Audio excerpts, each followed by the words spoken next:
నమస్తే, welcome to టీవీ7 Bharat. Chittoor జిల్లా గంగాధర నెల్లూరు నియోజకవర్గ కేంద్రంలో ఉపాధి హామీ పరిరక్షణ యాత్ర కార్యక్రమంలో పాల్గొన్న పిసిసి అధ్యక్షురాలు షర్మిలారెడ్డి ఈ సందర్భంగా ఏర్పాటు చేసిన సభలో మాట్లాడుతూ ఇద్దరు రాష్ట్రంలో అధికార మరియు ప్రతిపక్ష పార్టీలు బీజేపీకి వద్దరపడుతుంది. ప్రజా సమస్యలపై పోరాటం చేయాల్సిన జగన్ బీజేపీకి దత్తపుత్రుడుగా మారాడు. రాష్ట్ర కాంగ్రెస్ అధ్యక్షురాలు వైఎస్ షర్మిలారెడ్డి అన్నారు.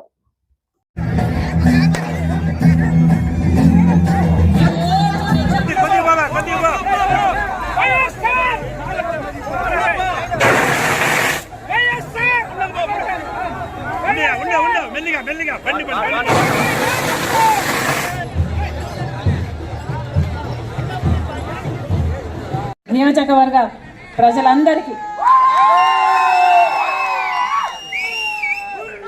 రాజశేఖర్ రెడ్డి బిడ్డ వస్తుంది, చూడాలి వినాలి అని ఇంతమంది తరలి వచ్చారు.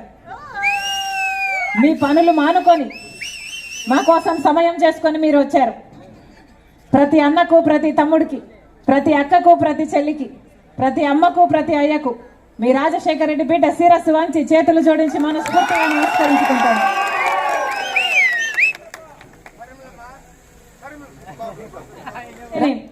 ఆరోగ్యశ్రీ అయితేనేమి, ఫీజు రీయింబర్స్మెంట్ అయితేనేమి, 108 అయితేనేమి, లక్షల మందికి పేదలకు ఇందిరమ్మ ఇల్లు అయితేనేమి, పేదవాళ్లకు భూములు ఇవ్వడం అయితేనేమి, లక్షల ఎకరాలు, ఇలా ఒకటి కాదు రెండు కాదు ఎన్నో అద్భుతమైన పథకాలు చేశారు రాజశేఖర రెడ్డి గారు. అప్పుడు రాజశేఖర రెడ్డి గారు ముఖ్యమంత్రిగా ఉండగా 2006లో కాంగ్రెస్ పార్టీ కేంద్రంలో మన్మోహన్ సింగ్ ప్రధానమంత్రిగా ఉన్న రోజుల్లో ఈ కార్యక్రమానికి శ్రీకారం చుట్టారు.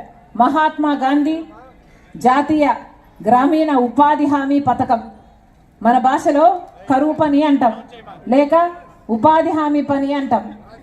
ఆ రోజుల్లో ఎంతో వైభవంగా ఇదే రాయలసీమలో అనంతపూర్లో బండ్లపల్లి అనే గ్రామంలో సరిగ్గా ఫిబ్రవరి 2వ తేదీకి మొన్న 20 సంవత్సరాలు అయిందని నేను కూడా ఆ గ్రామానికి వెళ్ళడం జరిగింది.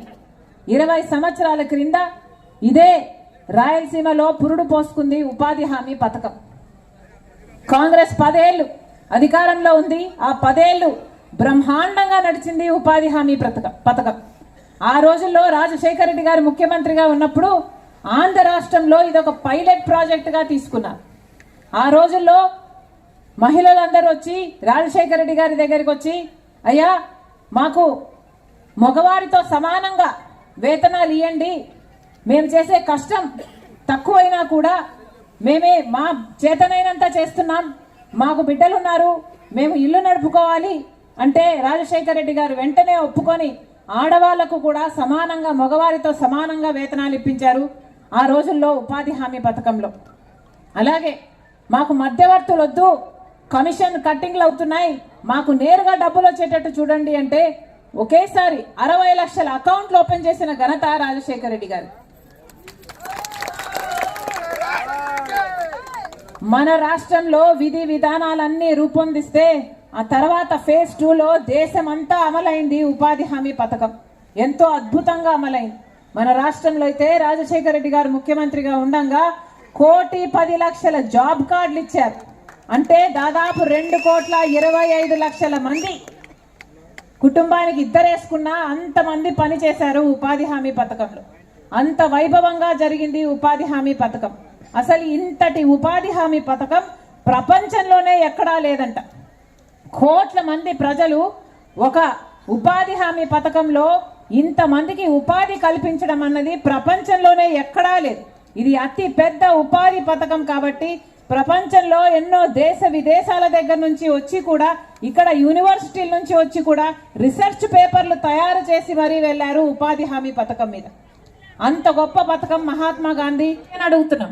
ఈరోజు కనీసం ఉపాధి హామీ పనికి ఇచ్చే డబ్బుల్లో కూడా కోత పెడుతున్నారు అంటే వీళ్ళు దుర్మార్గులు కాకపోతే మరి బీజేపీ ఏమిటి? వాళ్లకు మద్దతు ఇస్తున్న చంద్రబాబు గారు ఏమిటి? పోనీ ఎవరైనా మాట్లాడుతున్నారా?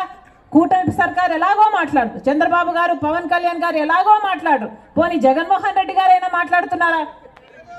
జగన్మోహన్ రెడ్డి గారు అధికారంలో ఉన్నంత కాలం బీజేపీకి మద్దతే ఇచ్చారు, ప్రతి బిల్లులో మద్దతు ఇచ్చారు. మొత్తం మన రాష్ట్రంలో ఎన్ని పెద్ద పార్టీలు ఉంటే అందరూ ఈరోజు బీజేపీకి బినామీలుగా మారారు, బీజేపీకి బానిసలుగా మారారు. అందుకే ఈరోజు రాజశేఖర రెడ్డి బిడ్డ ఇక్కడ నిలబడి ప్రజల కోసం కొట్లాడడానికి మీ ముందు నించుంది. ఉపాధి హామీ పథకం అన్నది రాజశేఖర రెడ్డి గారు అంత వైభవంగా మొదలుపెట్టిన పథకమే. మరి ఇలాంటి పథకాన్ని నాశనం చేస్తూ